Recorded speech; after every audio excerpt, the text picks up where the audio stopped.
जी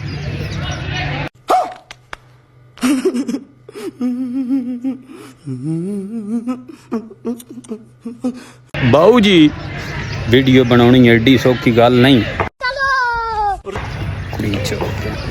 ये सब क्या देखना पड़ रहा है? अच्छा है मैं अंधा हूँ। वीडियो बनानी एडी सौखी गल नहीं।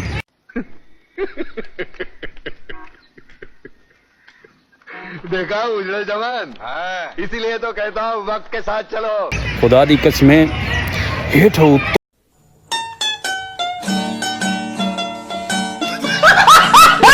तो हर मनियो खत्म।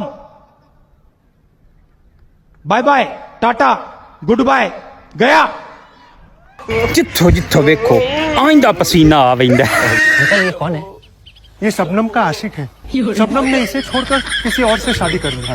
ये कौन है? ये वो है जिससे शबनम की शादी हुई थी। ये कौन? अरे यही तो शबनम है।